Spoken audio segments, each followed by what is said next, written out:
qaar ka mid ah waayeelka iyo waxgaradka magaalada Cerigabo oo warbaahinta qaarkeed kula hadlay hotel Cadami ee magaalada Cerigabo ayaa xukuumadda Soomaaliland ugu baaqay inay baadhis ku samayso falkii foolxumada ahaa ee lagula kacay ganacsade Barkhad Jibriil Xasan oo ah mulkiilaha shirkadda Asli Maydi waxayna waayeelkan xukuumadda Soomaaliland ugu baaqeen inay tallaabo sharci ka qaado dadkii falkaasi ka dambeeyay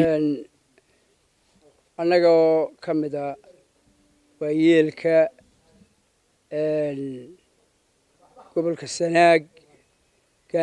gaar ahaan degmada Cerigabo waxaanu halkan ku qabanay shir jaraa'id oo ku aadan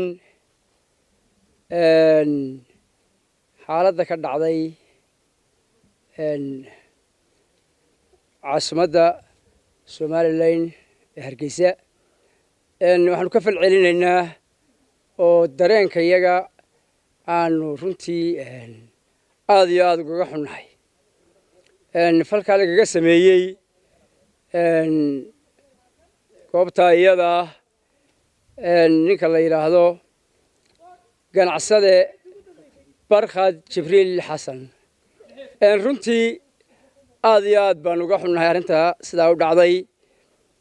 waxaan ugu baaqaynaa xukuumadda qaranka Somaliland gaar ahaan hay'adaha u leh khaaska in la baadho arrinta la daba galo sida ay maxaan ku yiraahday ugu habboon tahay in wax looga qabto ayaanu ka codsanaynaa waxaan ku darayaa inta ganacsade Barkhad waa nin gobolka Sanaag gaar ahaan runtii wax badan ku soo kordhiyay waa nin ka soo jeeda aad iyo aad baan uga xunnahay inay ku dhacaan arrimahaas oo kale ku qabanay shir jaraa'id arrinka aanu kaga hadlaynaana annagoo waayeelka Cerigabo gobol Sanaag ah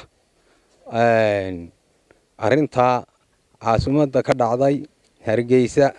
gobolka Hargeysa kuna dhacday ganacsade Barkhad aad iyo aad baan uga xunnahay waanu ka xunnahay waxaanu leenahay ninkaas arrintaas waxaanu annagu aragnaa arrin xumayna arrin shirqoola arrin gef ah arrin aanu u qalmin ayaa halkaa ka dhacday dareenkayga sidaa ayaanu ku muujinaynaa waxaanu leenahay arrintaas ciddii u gacan bannaan iyo hay-adaha dabagalkeeda leh inay dabagalaan dowladduna si degdega wax uga qabato waxaanu ka cambaaraynaynaa arrinta lagula kacay Barkhad Jibriil Xasan waxaanu leenahay xukuumaddu inay sharciga hor keento si degdega haddaanu reer Sanaagna wixii ka dambeysay halkan waxaanu ku qabanay haddaanu nahay gobolka Sanaag aanu kaga hadlayno haddii laba leeyahay Barkhad Jibriil Xasan arrinta lagula kacay lagaga sameeyay gobolka madaxtooyada gobolka Hargeysa lagaga sameeyay baanu halkan kaga hadlaynaa waana ka xunnahay isagoo ganacsade ah gobolkana wax ka ah wax badan ku soo kordhiyay si badan wax badan ugu soo kordhiyay gobolkana dhamaantii waa laga xun yahay waana laga kacay sida runtii aad iyo aad 100% waana laga xun yahay marka halka waxaanu sifa sharciya u sheegaynaa dawladda iyo cidii kale ee ku lamaan in si degdeg ah wax looga qabto la horkano sharciga la waafajiyo cidii falka kula kacday sida warkan lagu sheegay Barkhad waanu ka xunnahay arrinta lagu sameeyay sifadeeda sharciga in la mariyo ninka arrintiisa wixiisa lagu ku sameeyay halka waxaan u nimay arrinta lagu sameeyay Barkhad ganacsade Barkhad laga sameeyay Hargeysa waxaan u sheegaynaa dawladda inay ciddii falka kula kacday sharciga hor keento